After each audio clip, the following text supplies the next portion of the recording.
Hi friends, I am here to help you guys to become great scientists this year. Have you ever wondered how you can think like a scientist? Let's take a moment to look at what we are going to learn today. First, we will find out what the scientific method is. Then, we will run through a sample of scientific thinking.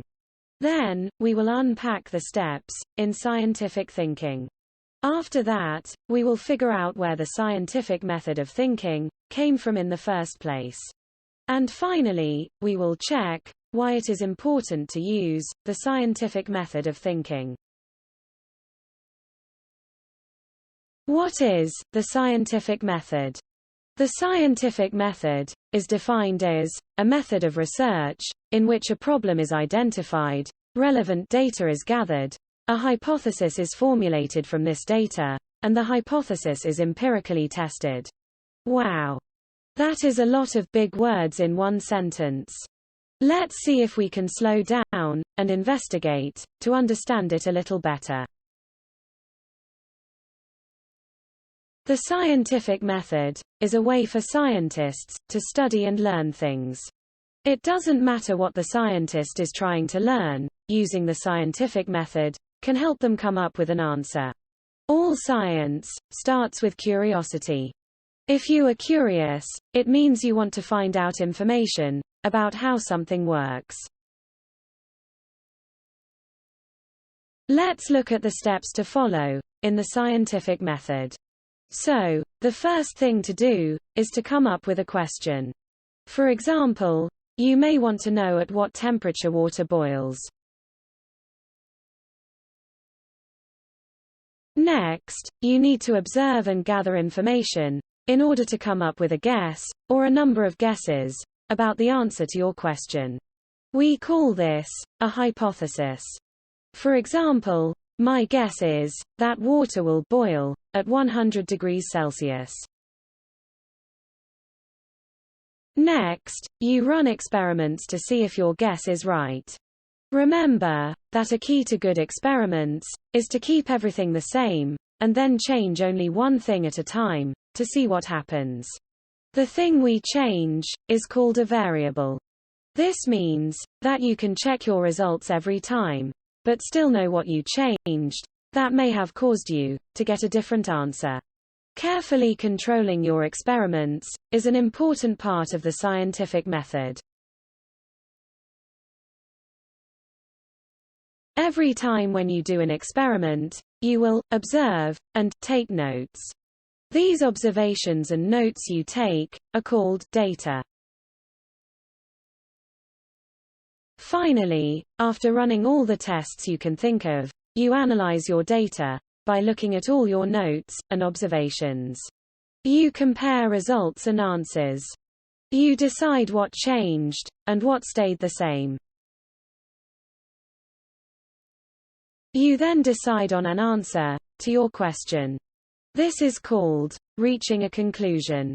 If you find that the answer, or conclusions, or results, do not fit with your original hypothesis, or guess, you can now change your hypothesis, or guess, and run more tests or experiments, if necessary.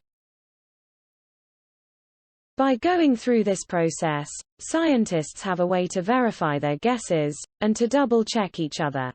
Another scientist can take a look at your tests, and add some more tests, and then continue to refine your answer to the question. Great! Now, let's recap what we know about the scientific method. We learned that there are specific steps that should be taken when using the scientific method.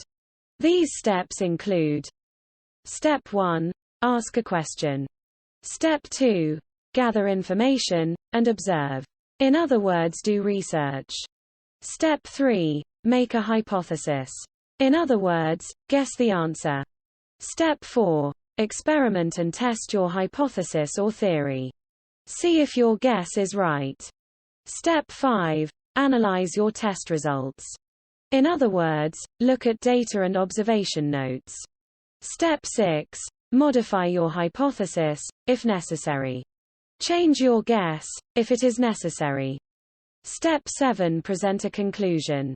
Step 8. Retest, to make sure the result is the same every time. This can also be done by other scientists. Now that we know how to apply the scientific method, let's take a minute to find out where it came from. The scientific method wasn't invented by one person, but was developed by different scientists and philosophers over many years. For something that sounds so simple and basic, there are long, scientific papers written about the method, and many scientists who disagree on exactly the best way to implement it. Francis Bacon, René Descartes, and Isaac Newton all helped to contribute to the development of the scientific method as a good way to learn about nature and science. They wrote papers and discussed how, using experiments and changing variables can help to determine if a guess or hypothesis is correct. Fantastic! We now learned how to apply the scientific method. We know where it came from. But why is the scientific method important?